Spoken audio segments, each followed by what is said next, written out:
lá em João 18.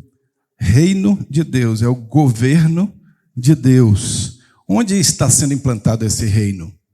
Os reinos e impérios que passaram pela história eram visíveis e tinham seus limites territoriais que iam se expandindo à medida que o governante, que o rei queria expandir seus territórios, entrava em guerras. O reino de Deus está sendo implantado aonde? Qual o seu limite territorial? Jesus disse lá em Lucas 17 que o reino de Deus não vem com visível aparência, mas está dentro de vós. O reino de Deus está sendo implantado dentro de cada um de nós que nos arrependemos, de cada ser humano que se arrepende, crê no Evangelho e se rende ao seu senhorio. Esse reino de Deus vai ser implantado também em toda a terra. Não é, Pedro?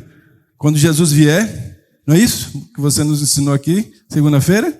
Jesus vai vir para reinar aqui na terra, plantando o seu reino aqui com cetro de ferro, governando todas as nações.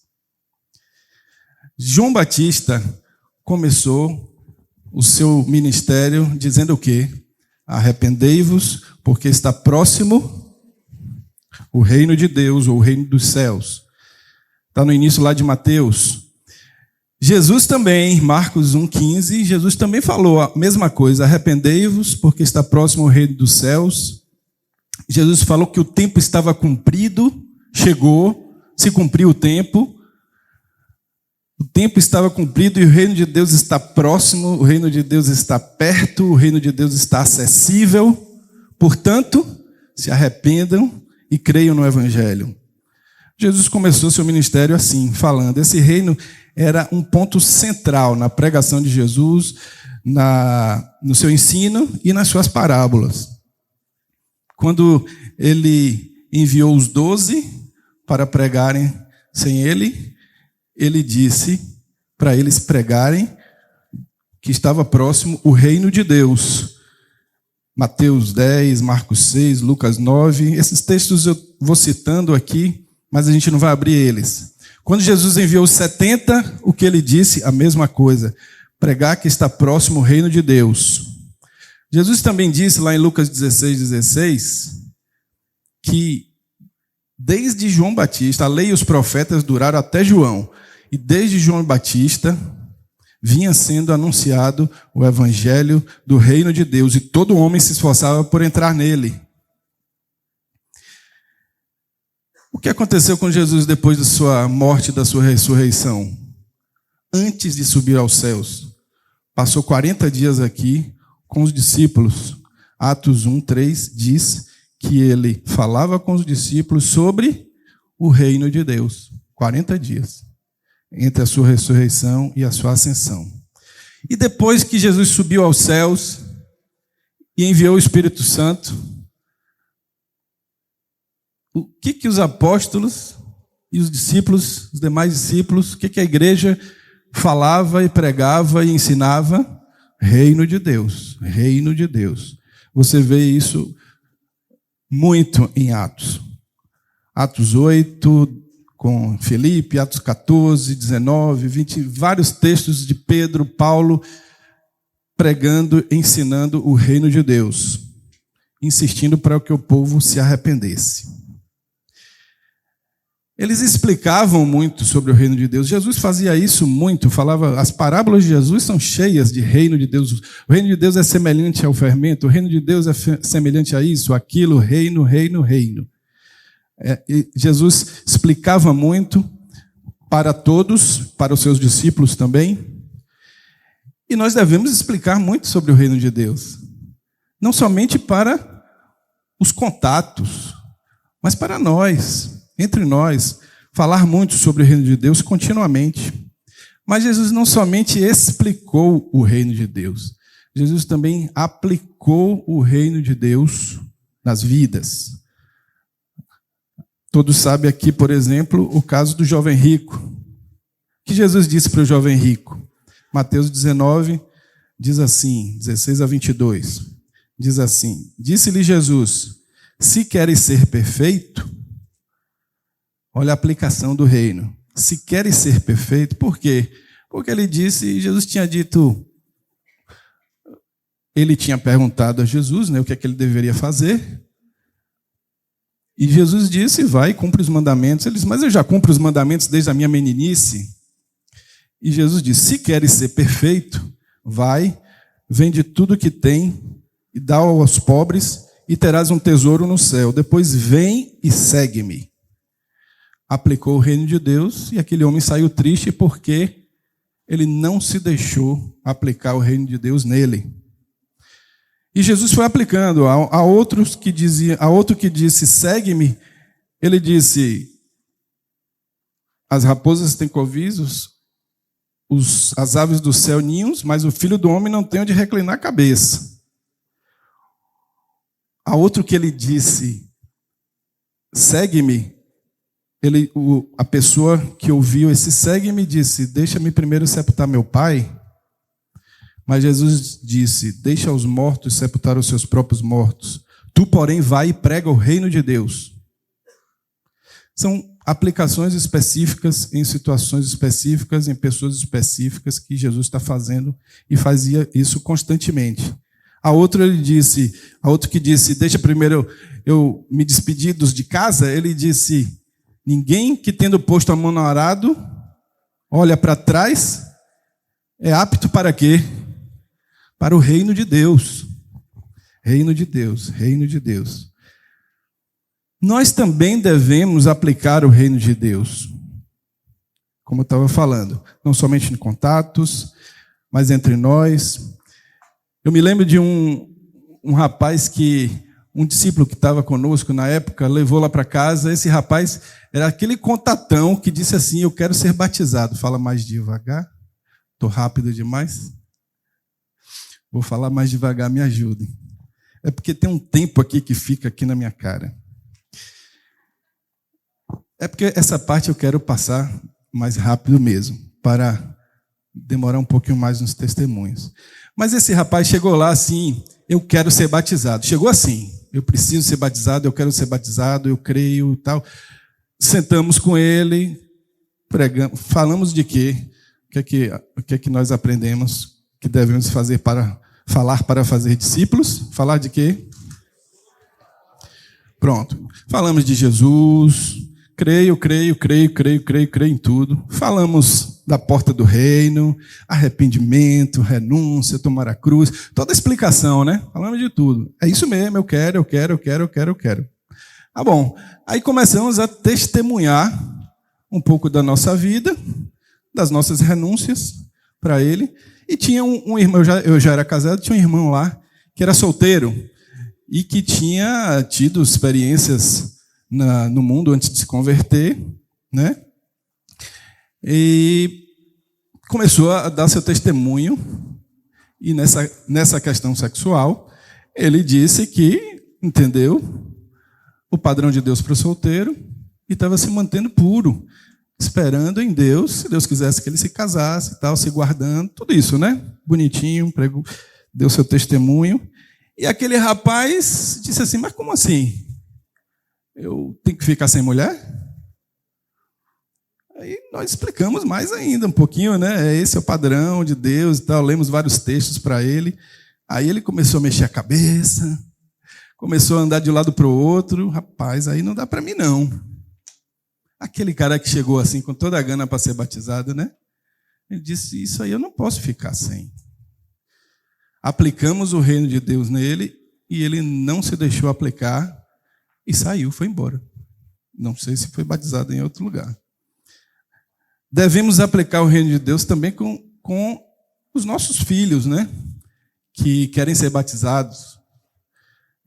Eu me lembro que a gente fez isso lá em casa. Cada um na sua idade, cada um na sua realidade. Eles têm que saber o que eles vão renunciar na prática. É aquela história do jovem que queria fazer parte do Partido Comunista. E aí foi lá, eu quero fazer parte do partido. Aí a pessoa que estava entrevistando ele disse, você sabe do que é necessário, do que você tem que perder, do que você tem que renunciar, aceito, pronto, eu quero fazer parte. Então você sabe que se você tiver 2 carros, você tem que dar um para o partido, né? Sei. Você sabe que se você tiver 2 casas, você tem que dar uma para o partido, né? Sei. Tranquilo. Você sabe que se tiver 2 galinhas, você tem que dar uma para o partido, né? Silêncio. Oh, você ouviu o que eu falei? Se você tiver 2 galinhas, você tem que dar uma para o partido. Silêncio.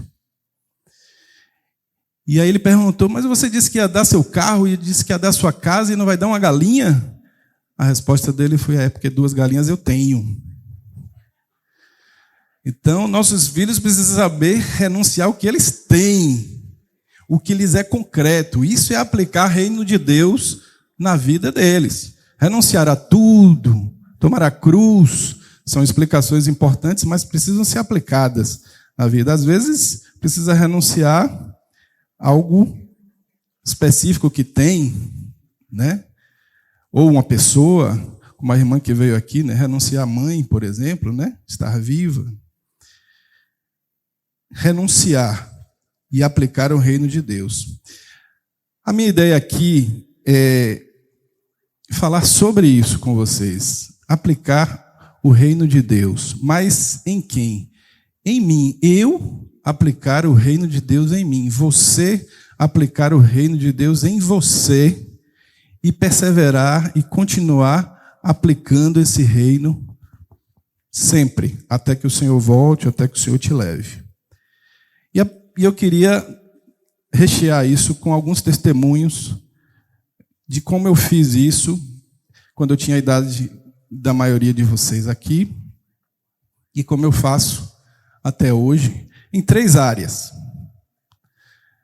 São 3 áreas que para mim eram importantes naquela época, quando eu era jovem. Talvez não sejam tão importantes para vocês hoje, não tem problema, mas para mim eram muito importantes. Que áreas são essas?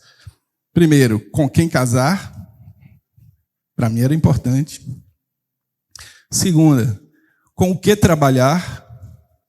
E terceira, onde morar. 3 áreas, 3 perguntas. Obrigado, querido. 3 perguntas que eu comecei a fazer ao Senhor. E aqui a intenção não é, de forma nenhuma, dar para vocês uma receita de bolo ou um manual de instruções que vocês vão seguir passo a passo. Cada um tem sua experiência. Mas é que vocês vejam princípios aí da parte do Senhor e que vocês sejam animados, encorajados a buscar ouvir a Deus. Especificamente, perguntas específicas para a vida de vocês. Coisas que Deus quer falar com você.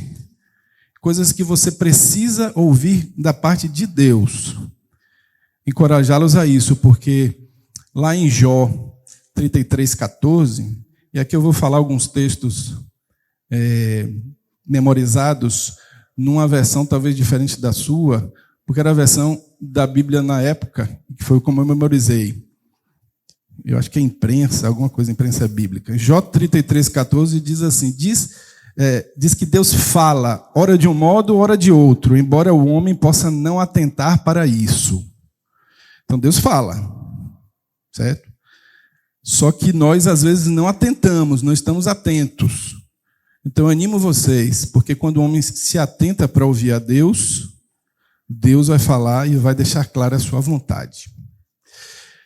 Então a primeira pergunta foi essa, com quem casar? Como é que eu apliquei o reino de Deus em mim nessa área? Quando eu nasci, meus pais já eram cristãos e congregavam, reuniam numa congregação batista. E eu cresci naquele meio, nunca me afastei daquele meio, meus amigos mais próximos estavam ali, né, André? Estavam ali naquele meio. Mas Deus não tem netos, né? Deus só tem filhos. Então eu precisava tomar minha decisão de fé, de entrega ao Senhor. E assim o fiz. Não entendi logo o reino de Deus, porque não tinha essa pregação, né? As pregações eram eram como se fossem quebra-cabeças, peças de quebra-cabeças assim, sem uma conexão uma coisa com a outra.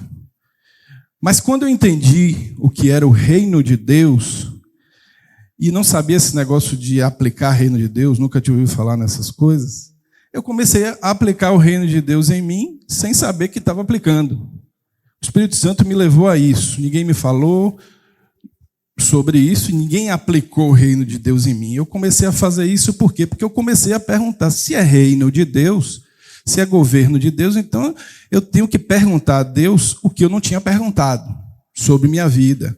E começar a perguntar aquilo que vai daqui para frente. Comecei a fazer isso.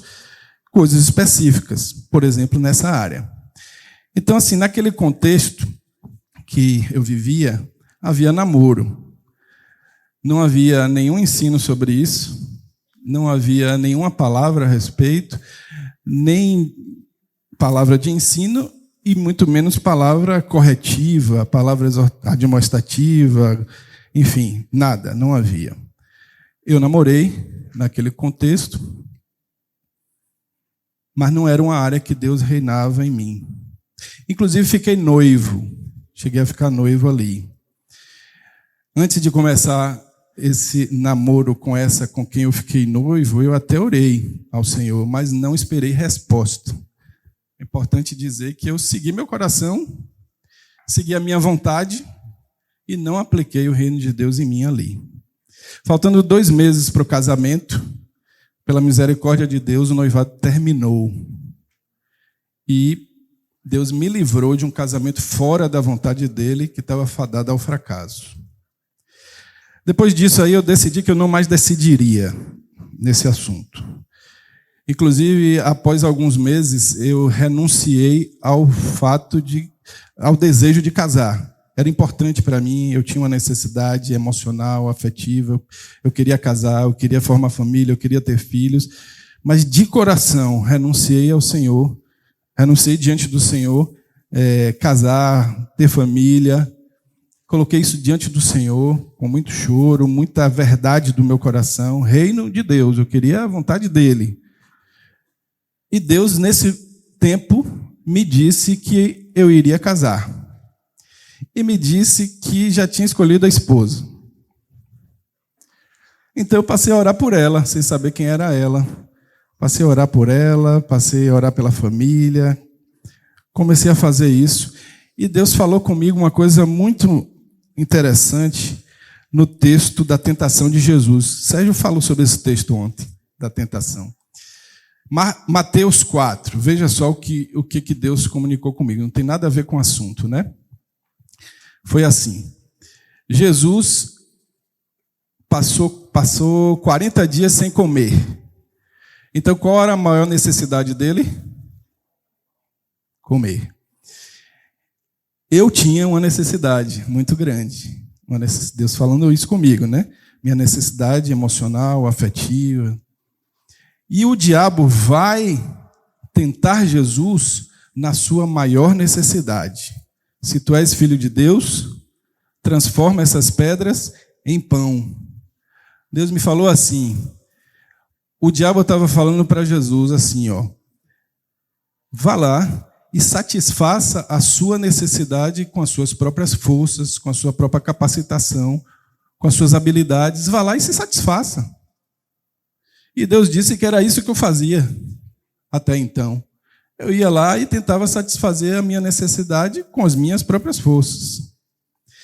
Mas Jesus responde a essa tentação dizendo, está escrito, não só de pão viverá o homem, mas de toda palavra que procede da boca de Deus. Aí Deus me disse que Jesus estava dizendo para o diabo, não vou satisfazer a minha necessidade com a minha capacitação, com o meu poder. Eu vou esperar que o Pai satisfaça a minha necessidade, se Ele quiser, da forma que Ele quiser e como Ele quiser.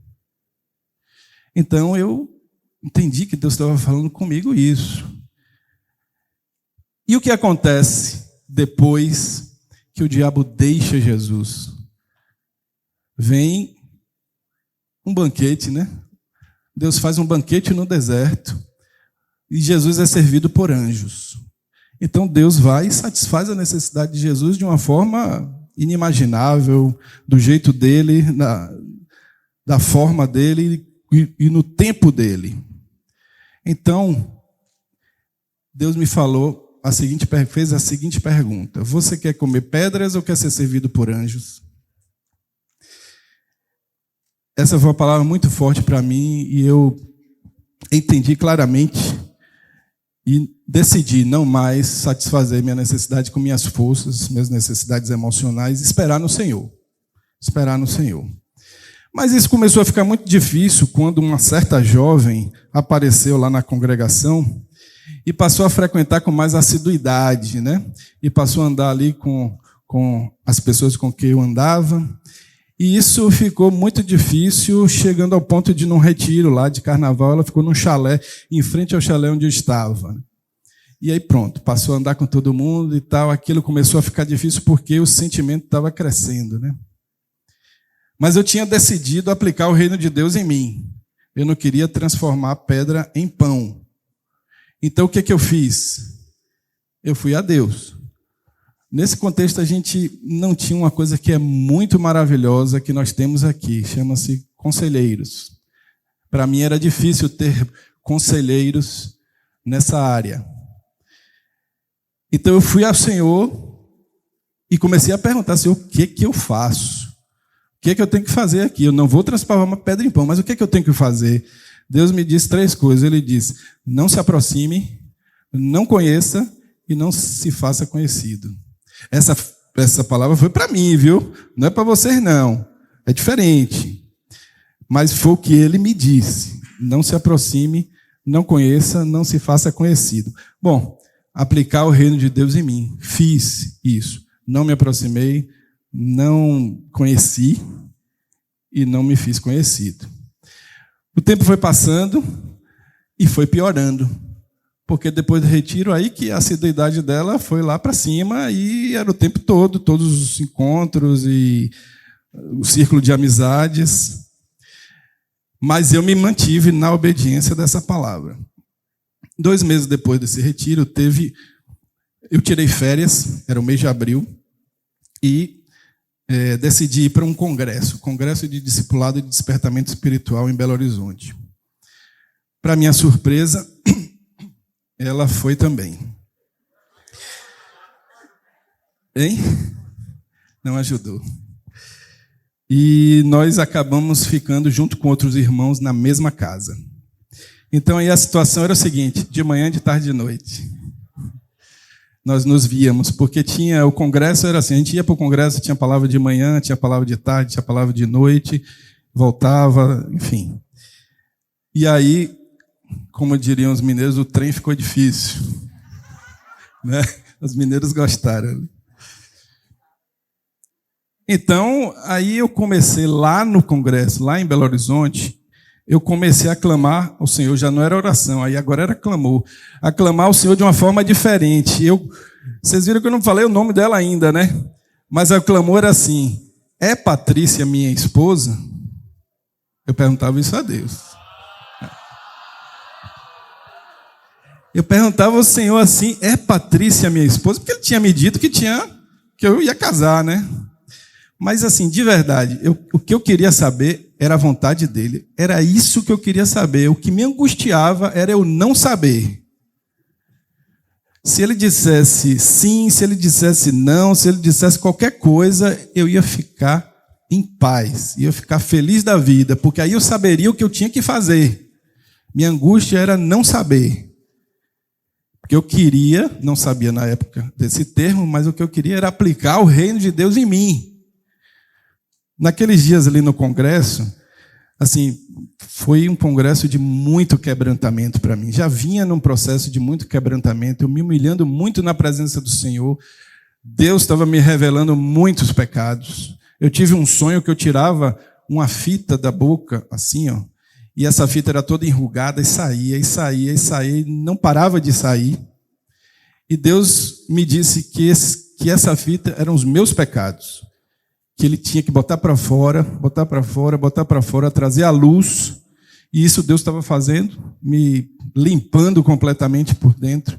E ali naquele congresso foi muito forte isso, muito forte. E eu chorava muito, e eu me arrependia, e Deus me dava paz, e depois me trazia outra situação. Na leitura da palavra me mostrava muita coisa, um quebrantamento muito forte.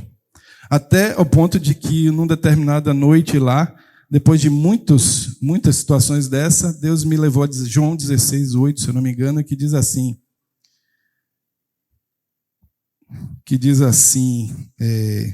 ainda tenho muita coisa que vos dizer, mas vós não o podeis suportar agora. Aí naquela noite Deus me deu uma paradinha para começar no dia seguinte. Bom, no meio desse quebrantamento, o que aconteceu? No dia 2 de abril, de noite, eu entrei num quarto lá nessa casa, que era um quarto que ninguém dormia, era o meu quartinho de oração, ou quarto de guerra, né? E entrei lá para orar e disse assim, eu vou ficar aqui a noite toda, no outro dia tinha outras pregações lá, e eu vou ficar aqui a noite toda, eu vou virar a noite, eu vou orar, eu vou ler a palavra, eu vou chorar e vou perguntar isso. E fiquei lá, orando e perguntando a Deus, Patrícia, minha esposa, eu queria ouvir, e Deus só pecado, pecado, pecado, e me fazendo chorar o tempo todo, mas eu também perguntava isso. Eu estava ali naquela noite, assim, sentado num sofá, aí quem entra no quarto? Entrou no quarto com a Bíblia na mão, sentou na outra ponta, eu cá nessa ponta, ela sentou nessa ponta e perguntou para mim, posso ficar? Aí eu disse, pode. Ela sentou, ok? Ficou até hoje. Nunca mais saiu do sofá, né? Aí ela ficou ali alguns segundos, calada e tal, eu também calado. E aí ela pegou a Bíblia dela, eu até ia trazer, mas esqueci. Pegou a Bíblia dela e abriu a Bíblia em Gênesis 1:1 e começou a compartilhar comigo, desde Gênesis 1:1, tudo que Deus estava falando com ela. E abriu sua Bíblia era toda sublinhada, toda marcada, várias cores, e todos os rabiscado com observações e meditações dela em tudo quanto é lugar. Você abria a Bíblia aqui, você via um monte de coisa, e ela ia, Gênesis 1, Gênesis 2, Gênesis 3, falando, compartilhando, e eu fazendo o quê? Ouvindo, né? Essa hora a gente tem que só ouvir, porque Deus pode estar querendo falar, né? Chegou no capítulo 45 de Gênesis, deixa eu ver se... O que aconteceu? Não foi 45, não. Foi 24. Melhorzinho, né? Mas foi rápido, não demorou tanto, não. 24. Capítulo 24 é aquela passagem de que Abraão manda o seu servo para a terra de sua parentela para buscar uma esposa para seu filho Isaque. Ela estava lendo isso, compartilhando, sem nenhuma intenção, claro, óbvio. Mas que ela vinha desde Gênesis 1, presta atenção, certo? No princípio, Deus criou, né? Ela chegou ali, o servo de Abraão estava explicando para a família de Rebeca o que tinha acontecido com ele, porque ele estava na viagem, ele orou ao Deus do seu senhor Abraão para que fizesse ele se dar bem nessa viagem, né? Conseguir fazer o que o Abraão pediu, e que ele chegaria no poço, e que a jovem que chegasse no poço e ele dissesse, dá-me de beber a mim e aos meus camelos, ela desse de beber, que fosse essa. Ele estava explicando isso, né? Quando chegou no versículo 45 desse capítulo, diz assim, antes que eu acabasse de falar no meu coração, saía Rebeca com seu cântaro sobre o seu ombro, desceu à fonte e tirou água. E eu lhe disse, dá-me de beber, peço-te. Quando ela chegou nesse versículo, aí essas letras, elas aumentaram para mim, né? Como se estivesse botando uma lupa, as letras aumentaram, e elas, como eu digo isso, elas pularam da Bíblia e ficaram se mexendo assim. Aí eu disse, espera, para um pouquinho. Aí eu fiquei ali, pensando, olhando aquele negócio, aquela imagem, e pensando o que Deus estava falando, porque diz que antes que eu acabasse de falar no meu coração, e eu estava falando no meu coração para Deus, perguntando essas coisas, e antes que eu acabasse, ela entrou com seu cântaro, ela entrou com seu coração, e foi à fonte, que é a palavra de Deus, e me deu de beber a água da vida, que é a palavra de Deus.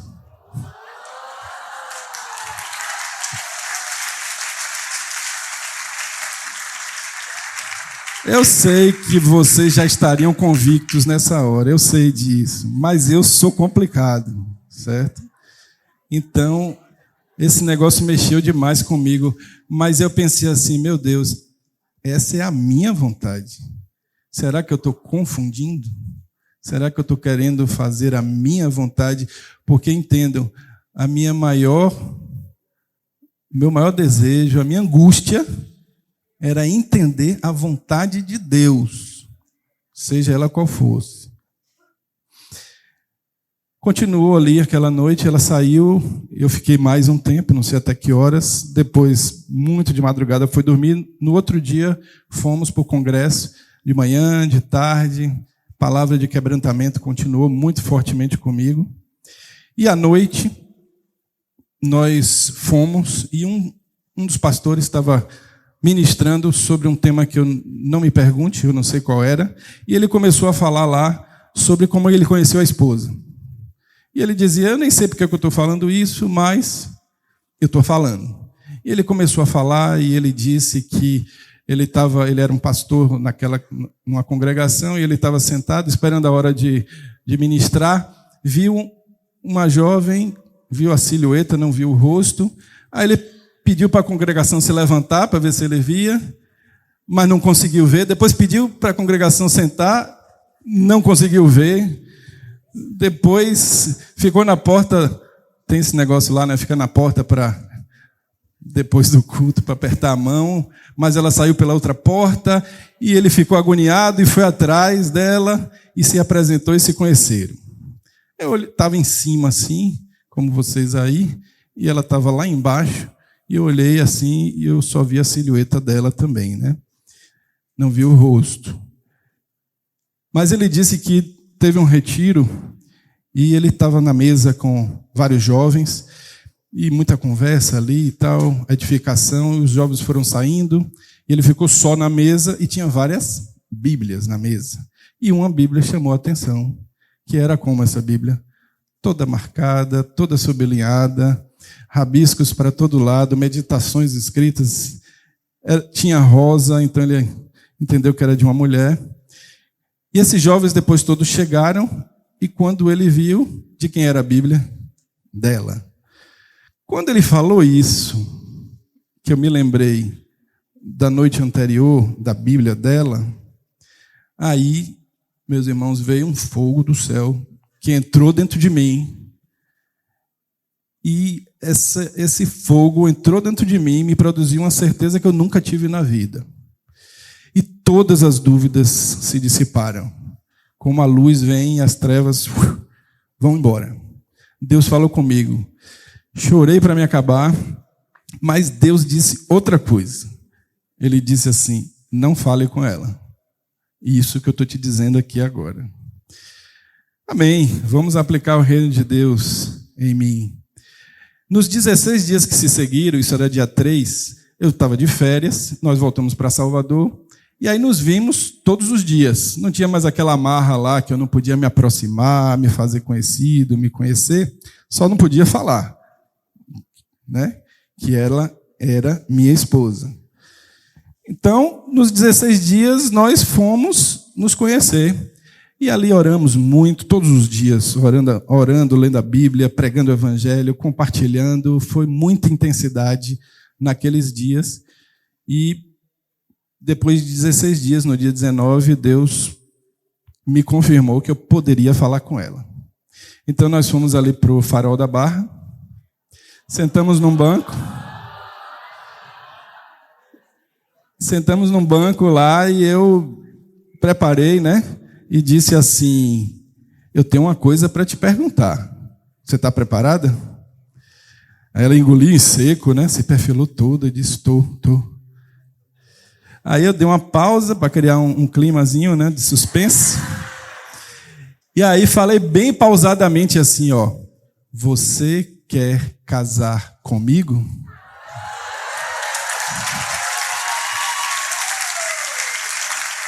Ela esperava que eu falasse assim, ó: você quer namorar comigo? Mas Deus falou que ela era minha esposa, né? Ela abriu o olhão assim, a cabeça foi para trás, ela: o quê? Aí eu disse: calma, não é para agora não, mas você quer casar comigo? Ela disse: quero sim.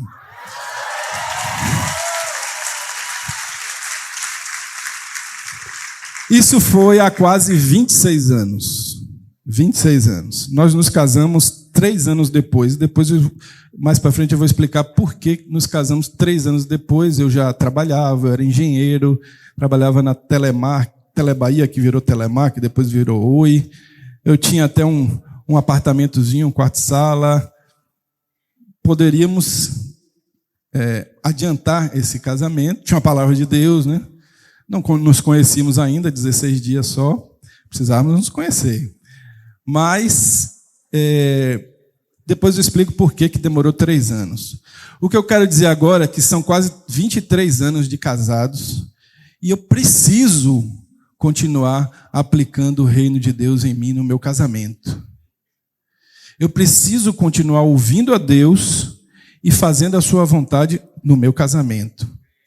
E para isso eu queria lembrar de 2 momentos apenas. Eu sempre meditei nos 3 mandamentos para o marido. Efésios 5, que diz: maridos, amai vossa mulher, como também Cristo amou a igreja e a si mesmo se entregou por ela, para que a santificasse, tendo-a purificado por meio da lavagem de água pela palavra, para apresentar a si mesmo igreja gloriosa, sem mácula, nem ruga, nem coisa semelhante, porém santa e sem defeito. O outro mandamento para o marido, Colossenses 3,19. Maridos, amai vossa esposa e não a trateis com amargura ou aspereza. E a terceira, 1 Pedro 3,7, que diz: maridos, vós igualmente vivei a vida comum do lar com discernimento e tendo consideração para com a vossa mulher como parte mais frágil, tratai-a com dignidade. Continuo meditando até hoje. Senhor, como é que eu aplico isso no meu casamento, com a minha esposa? Em um dado momento, quando ela estava agindo errado comigo, né, e eu me queixava, reclamava com ela que ela estava errada, eu estava certo, ela estava errada. Não acontece sempre assim, obviamente. Mas esse momento era assim. Aí Deus me levou a Efésios 5, esse primeiro texto que eu li, e disse que eu era o responsável. Se ela estava pecando, mesmo que fosse contra mim, eu deveria amá-la como Cristo amou a igreja, me entregando por ela para santificá-la, para apresentá-la pura, perfeita, sem ruga, sem mácula, santa e sem defeito. Então Deus mudou o foco da minha cabeça completamente. Eu não era a vítima, eu era o responsável. Então eu vou para a cruz e vou aplicar o reino de Deus em mim e mudo ali a minha atitude com ela, e isso produz um efeito nela, de fazer ela perceber, ver, e Deus vai falando com ela. E outro momento, há poucos anos atrás, ela ficou sobrecarregada física e emocionalmente. Eu sei que as irmãs não ficam sobrecarregadas física e emocionalmente, mas a minha esposa ficou há poucos anos atrás. E aí, orando sobre isso, Deus me falou no texto de 1 Pedro 3, que diz assim, como? Maridos, vivei a vida como um do lar com discernimento. Deus disse: você não está discernindo sua esposa. Você precisa discernir a sua esposa. Entendê-la. ver o que está acontecendo. E aí eu fui a ela, chorei, pedi perdão. E diz o texto mais que eu deveria considerá-la a parte mais frágil dessa. Isso aí é Deus que está dizendo, né? Que ela é a parte mais frágil. Então, da unidade que somos, eu e ela somos um, a parte mais frágil dessa unidade é ela. Inclusive, a unidade, as coisas se quebram naquilo que é mais frágil. E Deus está dizendo que eu tinha que considerá-la assim e tratá-la com dignidade. Como você pega um copo, você pega do mesmo jeito um copo de metal e um copo de cristal? Não pega. O copo de cristal você tem muito mais cuidado. Por quê? Porque ele é mais frágil. Então você tem que ter um cuidado diferenciado. Você não coloca coisas em cima daquilo que é frágil. Quando tem uma coisa frágil, uma bagagem frágil, o que é que eles botam? Aquele adesivão frágil, né? Para ninguém botar coisa em cima. Pois é, eu deixei que sobrecargas fossem colocadas na minha esposa. E Deus me falou isso aí. E eu me arrependi, pedi perdão, apliquei o reino de Deus em mim e fui tirar as cargas. Porque tem cargas que Deus colocou, aí não dá para tirar, né? Mãe de filhos, ajudadora idônea, mestra do bem, aí não dá para tirar. Mas tinha várias outras. Então eu fui tirando essas cargas, jogando para cima de mim e aplicando o reino de Deus em mim.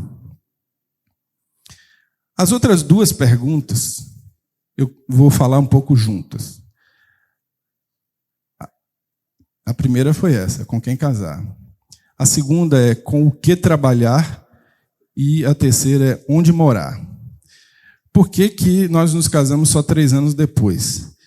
Nessa época que eu pedi ela em casamento, eu era engenheiro na área de telecomunicações, trabalhava na Telebahia, que depois virou Telemar, e depois Oi. Mas eu não havia perguntado ao Senhor quando eu escolhi fazer engenharia. Eu não havia perguntado ao Senhor quando eu fiz a especialização em telecomunicações. Eu não havia perguntado ao Senhor quando eu fiz o concurso para a Telebahia. Eu estava aplicando o meu reino em mim, não o reino de Deus em mim. Então, nessa época que Deus estava falando sobre o seu reino, isso foi algumas semanas depois que eu pedi ela em casamento. Eu estava orando sobre isso e perguntando a Deus se ele queria que eu continuasse como engenheiro, telecomunicações e na Telebahia. E Deus começou a falar comigo e ele falou algumas coisas, dentre elas no texto de Eclesiastes 4:6, diz assim: melhor é um punhado com descanso do que ambas as mãos cheias de trabalho e aflição de espírito. Era o que eu tinha, trabalho e aflição de espírito e ambas as mãos cheias. Mas Deus disse, melhor é um punhado com descanso. Então eu entendi que Deus estava me falando que eu tinha que sair do meu trabalho, que eu tinha que deixar a engenharia. Havia todo um contexto para isso. Eu morava com minha mãe, eu era solteiro ainda, né? Mas já tinha pedido ela em casamento. Deus me falou isso. Eu voltei para casa super feliz, compartilhei com ela. Ela disse, não, isso é de Deus mesmo, porque Deus estava também falando comigo que você tinha que sair do seu trabalho e Deus está me dizendo que você vai ser demitido. Ela achava que eu tinha que fazer concurso para juiz. E eu fui falar com minha mãe é a serva de Deus, e quando eu disse, minha mãe, você está preparado para ter outro filho desempregado? Porque meu irmão tinha ficado desempregado 2 meses antes. Aí a coitadinha disse, não, Deus também fala comigo. Ele não fala só com você, não. Deus não quer que eu tenha 2 filhos desempregados. Ele não quer que você saia do seu trabalho sem ter algo certo. Então essa palavra foi muito forte para mim, me trouxe alguma tristeza, as dúvidas vieram e eu sou um pouco difícil mesmo para entender a vontade de Deus. E aí eu fui de novo a Deus, fui continuando orando ao Senhor, perguntando a Ele, e depois, alguns dias depois, eu passei a noite orando por isso e adormeci. Quando eu acordei, a Bíblia estava no chão assim. Eu falei, Deus quer falar comigo. Isso, como eu disse, tá? Não é manual de instruções, não é receita de bolo. Isso são princípios, certo? Isso é sensibilidade, debaixo de oração muito tempo, jejum, conselhos, e você fica sensível à voz do Senhor, porque Deus fala, a hora de um modo, a hora de outro, para quem está atento. Quando eu abri a Bíblia, estava em Hebreus 11, e no versículo 8 de Hebreus 11 diz assim, pela fé, Abraão, tendo sido chamado para um lugar que havia de receber por herança, obedeceu e saiu sem saber para onde ia. Eu entendi que eu tinha que sair, diferente do que minha mãe disse, eu tinha que sair sem saber para onde ia. E assim eu fiz. O pai dela, que eu ainda não tinha, né, não conhecia e tal, depois eu soube, que me xingou todo, né? Como é que pode alguém pedir minha filha em casamento e pedir demissão no trabalho, menos de um mês depois? Mas Deus falou e eu estava aplicando o seu reino em mim. Pedi demissão do meu trabalho, saí da engenharia, larguei tudo, só fiquei fazendo discípulos. Era um tempo muito forte que estava acontecendo isso lá na nossa congregação. Deco sabe, estava lá, eu estava junto com ele lá e outros irmãos. Nós estávamos fazendo muitos discípulos ali dentro. A gente chamava células, né?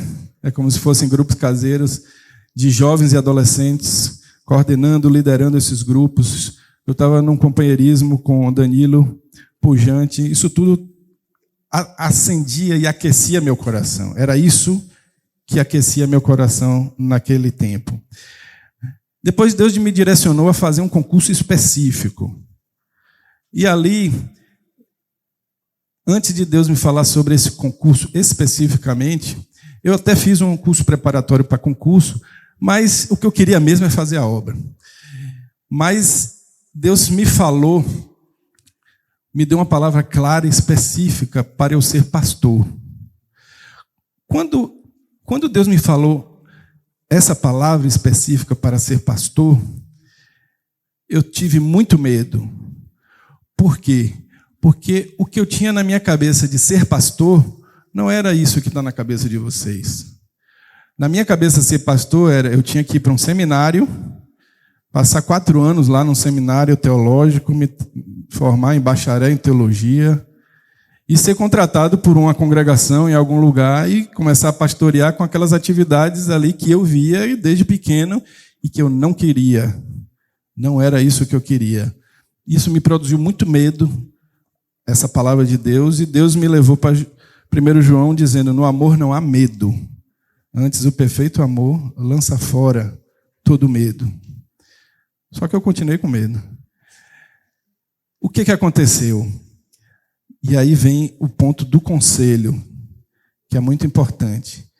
2 meses depois, a gente fez um retiro na Páscoa, em que estavam todos os jovens e adolescentes da igreja envolvidos com esse negócio de discipulado. Tinha quantas pessoas? 200 pessoas lá. Os 3 pastores da nossa congregação estavam lá. E nós chamamos um preletor para falar para todo mundo naquele retiro. Vocês não conhecem esse preletor, o nome dele é Mário Roberto Fagundes. Eu tinha conhecido o Mário há uns 3 meses atrás. E ele foi ser o preletor daquele retiro, Tom e Remo. E ele falou o quê? Ele falou sobre propósito eterno de Deus, evangelho do reino, juntas e ligamentos, esse negócio todo aí. Mas o ponto aqui eu chamei Mário e disse, Mário, eu preciso do seu conselho. Aí contei essa história toda, Deus falou isso, saí do meu trabalho, pedi ela em casamento, saí do trabalho, eu estou ardendo nesse negócio de fazer discípulos, Deus está me falando para ser pastor, mas eu não quero ser pastor, eu fiz um curso para concurso, eu não sei se é para fazer, me ajude, me dê um conselho. Aí Mário disse assim, olha, se você estivesse aqui conosco, eu pegaria você seria meu discípulo, E você sairia para pregar o evangelho, ganharia vidas, cuidaria de vidas, e essas vidas cuidariam de vidas, e esse serviço ia crescendo na casa de Deus, e a igreja, em algum momento, ia reconhecer você como pastor. Em poucas palavras que eu estou falando aqui, mas ele explicou isso com mais palavras para mim. E isso eu nunca tinha ouvido na minha vida. Isso tudo para mim foi muito novo, mas foi um holofote, assim, uma luz. E ele disse: meu conselho para você é que vá estudar para fazer o concurso que Deus está te falando para fazer e siga fazendo discípulos. E isso para mim clareou tudo. E aí eu fui estudar para fazer o concurso. E Deus depois me deu especificamente o concurso que Ele queria que eu fizesse. Eu fui, como Deus tinha me falado em Abraão, em Gênesis 11:8, né? Deixar tudo sem saber para onde ia, né? Aí eu fui para a vida de Abraão, lá em Gênesis. Aí eu fui ler a vida de Abraão, Gênesis capítulo 11, capítulo 12, por aí.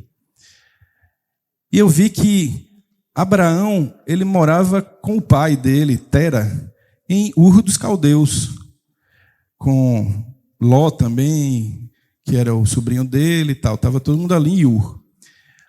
Aí Tera, o pai de Abraão, decidiu ir para Canaã. Está escrito lá no final do capítulo 11. Decidiu ir para Canaã. Saiu de Ur dos Caldeus em direção a Canaã, mas não chegou em Canaã. Parou em Harã, meio do caminho, vamos dizer, e ali ficou, e ali morreu, depois de um tempo. Aí eu estava lendo isso e tal, e eu disse, porque Deus, quando fala com Abraão, ele disse: sai da tua casa, da tua parentela, e vai para a terra que eu te mostrarei. Não mostrou, vou te mostrar, mas sai. Aí eu fiquei assim, pô, Abraão fez o quê? Ele está ali com 75 pessoas, Sara aqui e tal, Ló aqui, todo mundo esperando para ver para onde ele vai caminhar e para onde ele vai. Então eu entendi, ou Deus me falou naquele momento, que Abraão foi para onde a história de vida dele encaminhava. Ele lembrou do pai, falando de Canaã, vamos para Canaã, Canaã é assim, assado. E ele foi para Canaã. Quando chegou em Canaã, Deus disse: essa é a terra que te darei, que darei a tua descendência e tal. Aí eu fui olhar para a minha história de vida, para onde minha história de vida apontava. E aí Deus foi falando nessa história de vida, apontando para estudar para um concurso, estudar matérias de direito, e aí tem muitos detalhes que não vai dar para falar aqui. E eu fui estudando para esse concurso de auditor fiscal da Receita Federal. Esse concurso era nacional, portanto tinha vagas em todo o país, poderia ter vagas em todo o país. Então eu comecei a orar perguntando ao Senhor: onde o Senhor quer que eu vá morar? Porque eu estava, se não tivesse vaga em Salvador, estava de boa, eu queria saber onde Deus queria, para aplicar o reino de Deus em mim. Deus começou a me dar textos. Atos 8,36 diz assim: um anjo do Senhor falou a Filipe, dizendo: dispõe-te e vai para o lado do sul. Este se acha deserto, no caminho que desce de Jerusalém a Gaza. Este se acha deserto. Fui de novo para Abraão, e depois que Abraão chega em Canaã, diz assim, versículo 9, capítulo 12. Depois continuou Abraão o seu caminho, seguindo sempre para o sul. E Deus começou a falar desse sul. E eu peguei aquele princípio lá das gavetas do coração de Maria, né, que ela guardava as coisas no coração, mesmo sem entender. Abri a gavetinha e guardei lá esses textos. E continuei orando, buscando de Deus, buscando conselho. E Deus me deu o último texto que me deu plena convicção a respeito de onde eu deveria morar. Esse texto está em 2 Reis 1, de 9 a 16. Eu vou ler aqui alguns versículos só para vocês terem ideia. Mas antes eu preciso dizer, saiu o edital do concurso e tinham 50 vagas para o Rio Grande do Sul. 50 vagas. E o texto diz assim: então o rei lhe enviou um chefe de 50 com os seus 50. Este subiu até com Elias, que estava sentado no cume do monte, e disse-lhe: ó homem de Deus, o rei diz: desce, Mas Elias respondeu ao chefe de 50, dizendo-lhe: se eu, pois, sou homem de Deus, desça fogo do céu e te consuma a ti e aos teus 50. Então desceu fogo do céu e consumiu a ele e aos seus 50. Tornou o rei a enviar-lhe outro chefe de 50 com os seus 50. Este lhe falou, dizendo: ó homem de Deus, assim diz o rei, desce depressa. Também a este respondeu Elias: se eu sou homem de Deus, desça fogo do céu e te consuma a ti e aos teus 50. Então o fogo de Deus desceu do céu e consumiu a ele e aos seus 50. Ainda tornou o rei a enviar terceira vez um chefe de 50 com seus 50. E o terceiro chefe de 50, subindo, veio e pôs-se de joelhos diante de Elias e suplicou. E aí continua 50, 50, 50. Deus me deu plena certeza a respeito do Rio Grande do Sul. Eu não conhecia ninguém no Rio Grande do Sul. Pati não conhecia ninguém no Rio Grande do Sul até então. Nunca tínhamos pisado lá, não conhecíamos irmãos de lá, não tínhamos familiares lá. E tinha muitas coisas aqui, como eu disse, que estavam acontecendo em termos de obra. Mas Deus mandou ir para o Rio Grande do Sul. E eu fiz a prova para o Rio Grande do Sul. Nós fomos a Porto Alegre, eu e Pati, para eu fazer a prova. Pati ficou hospedada na casa de Sharon, que está aqui. Obrigado, Sharon. É a primeira vez que ela veio para o retiro aqui. E eu fiquei na casa do Otto, que é um irmão muito querido, hoje está com o Senhor. Fiz a prova e passei nesse concurso. E Deus falou o estado do Rio Grande do Sul, não falou a cidade, depois saiu as vagas da cidade, não falou nada, eu entendi que eu tinha que escolher, e eu coloquei eu disse assim, eu quero, Senhor, a cidade que tiver irmãos vinculados com o Ministério de Porto Alegre, vou usar esse termo, com os irmãos de Porto Alegre, porque eu estava na congregação batista, mas eu não queria ir para uma congregação batista, eu queria viver aquilo que eu estava vendo, que os irmãos viviam, que me animava, enfim. E só tinha uma cidade que o pastor dessa cidade era vinculado com o pastor de Porto Alegre, chamada Rio Grande. E graças a Deus eu consegui ir para Rio Grande. Tinham 3 vagas, eu fui o quarto, mas consegui ir para lá. E lá tinham 70 irmãos, isso é muito importante. Tinham 70 irmãos na cidade de Rio Grande. Fomos recebidos, uma família maravilhosa. Deus nos usou muito ali. E nós fomos muito abençoados também. Mas depois de 6 meses, a esposa do pastor, que era discipuladora de Pati, a Marli, disse para ela assim: Pati, antes de vocês chegarem aqui, nós passamos por uma divisão muito terrível na igreja. Toda divisão é terrível, né? Mas essa foi muito mais porque foi uma divisão na família. A pessoa que dividiu foi o meu cunhado, com o cunhado do pastor, né, que era marido dela. E ele mora aqui do lado, só tem uma parede que separa uma casa da outra. E nós chorávamos, só nos reunimos para chorar e orar. E nós fazíamos uma oração, ela dizendo para Pati. E a oração era assim: Senhor, por favor, envie um casal de jovens cheio de Jesus para nos ajudar e nos animar. Isso destruiu a gente. Porque quando Deus falou conosco em Salvador, para irmos para o Rio Grande do Sul, a mais de 3 mil quilômetros de distância, Deus estava respondendo a oração desses irmãos, no final do Brasil, quase no Chuí. E isso foi muito importante para colocar nosso coração no lugar e ser uma bênção ali naquele lugar. Então, irmãos, é muito importante nós ouvirmos a Deus, porque se você ouve a Deus, aquilo que Ele está falando com você especificamente, não somente você é abençoado, mas você pode ser uma bênção e uma resposta de oração para outros, seja a 3 mil quilômetros de distância, seja aqui do lado em Acuípe. Mas, como eu disse, com o que trabalhar e onde morar, eu tenho que continuar aplicando o reino de Deus em mim. Isso foi há mais de 20 anos atrás, mas tem que continuar sempre. E eu segui fazendo isso. Depois de 3 anos, lá em Rio Grande, Deus nos trouxe de volta para Salvador. Oração, jejum, conselhos lá, conselhos aqui. E voltamos para Salvador, até porque um profeta tinha dito para mim, antes de eu ir para Salvador, Sérgio, é ele o profeta mesmo. Antes de eu ir para Salvador, eu participei de um retiro de novos entre vocês aqui.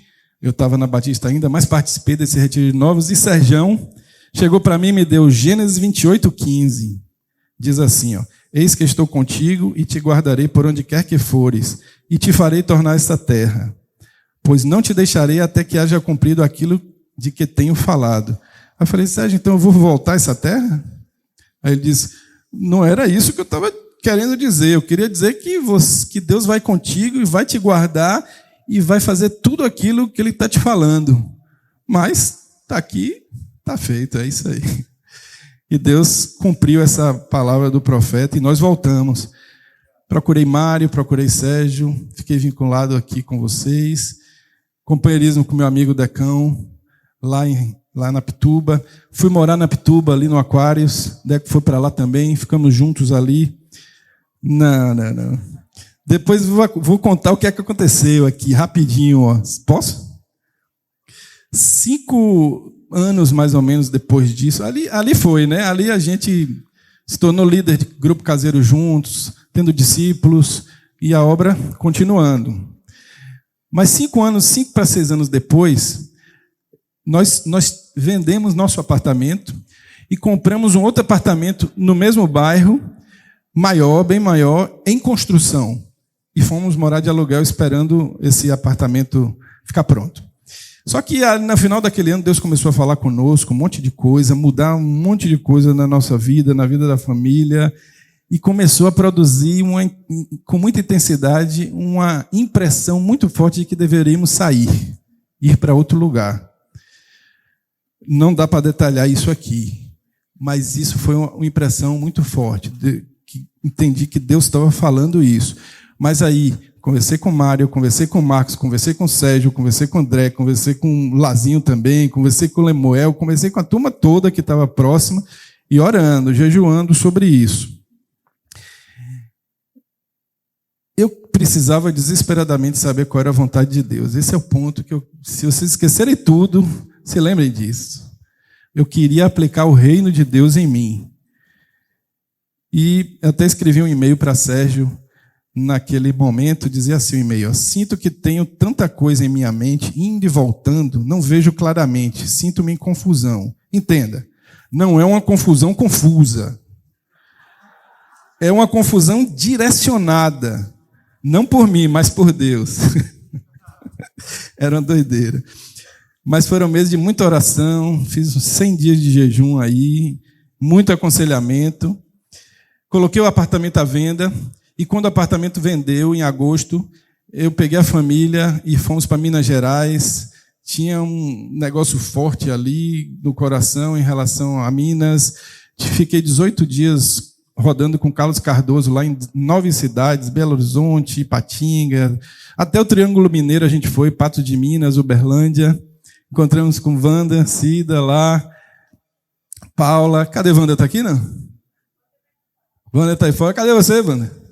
Está aí fora. Wanda, ele estava ali em Patos de Minas, saí de Belo Horizonte, tinha ido para Patos de Minas, mas ele queria mesmo era ir para Uberlândia. Tinha uma obra começando em Uberlândia, e Wanda tem um negócio desse assim, de ir para frente, e pregar o evangelho e abrir. E ele estava com esse negócio, Carlos Cardoso, ali surgiu essa oportunidade de eu ser companheiro de Wanda e ir para Uberlândia.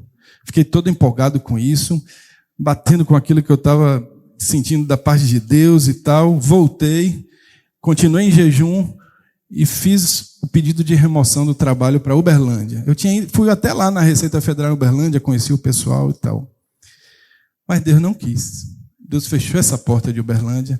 É tipo assim, ó, eu ia atrapalhar a Wander lá, certo?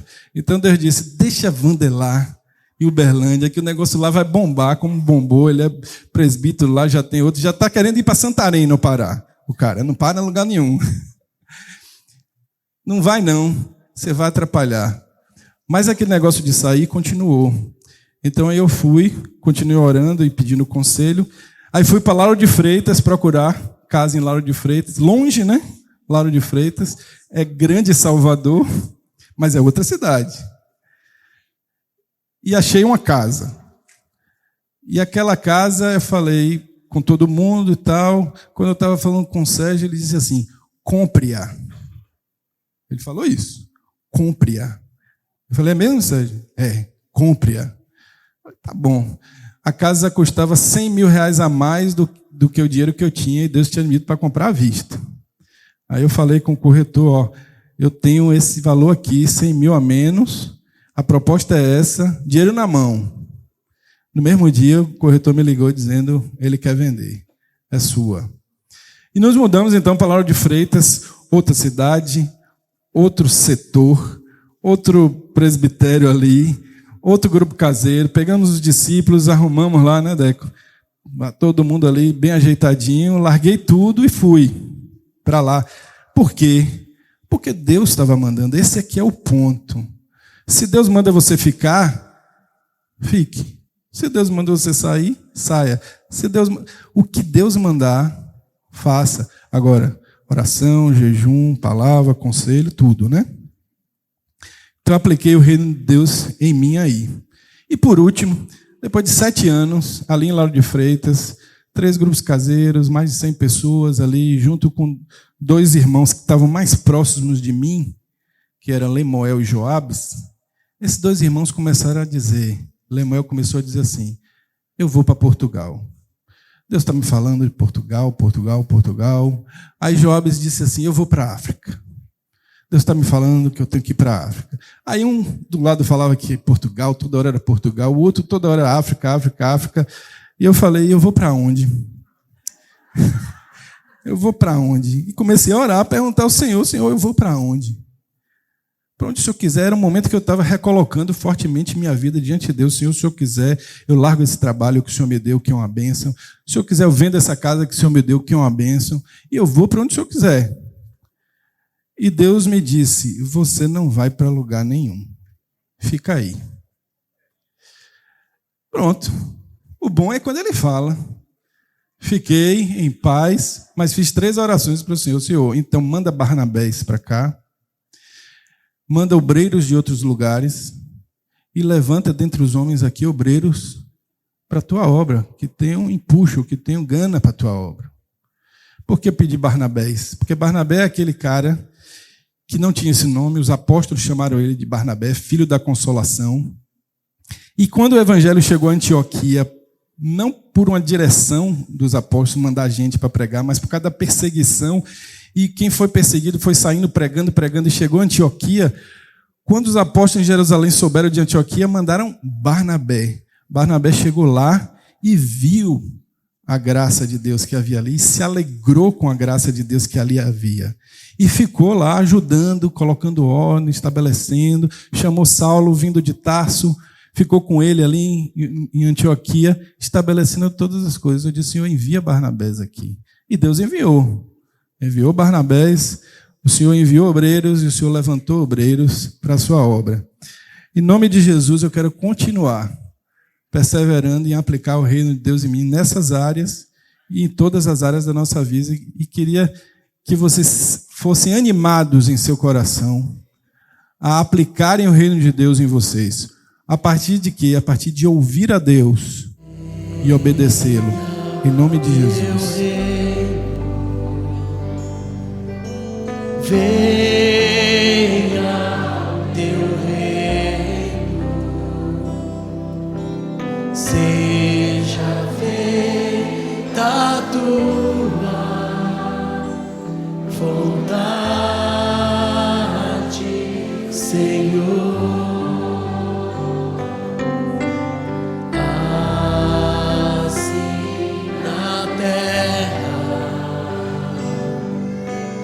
Como no céu, venha teu reino, venha teu reino, venha teu reino, Jesus. Venha o teu reino, Senhor. Venha o teu reino. Venha o teu reino.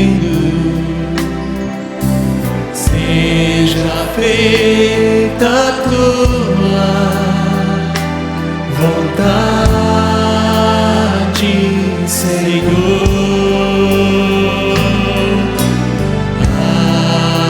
assim na terra como no céu, como no céu. Venha teu reino, venha teu reino, venha teu reino, Jesus.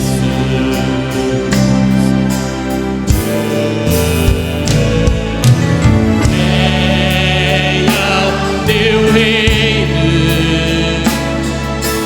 venha teu reino, seja feita a tua vontade, Senhor, assim na terra como no céu. Venha teu reino, venha teu reino, venha teu reino, Jesus. Venha o teu reino, Senhor, esta é a nossa oração. Venha teu reino, venha teu reino, seja feita a tua vontade, Senhor, sobre o teu povo, tua igreja, sobre o teu povo, tua igreja, tua igreja. Venha o teu reino, venha o teu reino, venha o teu reino, Jesus. Venha o teu reino, Senhor, venha o teu reino, venha o teu reino, seja feita a tua vontade, Jesus, sobre o teu povo, tua igreja. Venha o teu reino, venha o teu reino, Senhor, venha o teu reino, venha o teu reino, Jesus, sobre minha vida, todo o meu ser, sobre minha vida, todo meu ser. Venha teu reino, venha teu reino,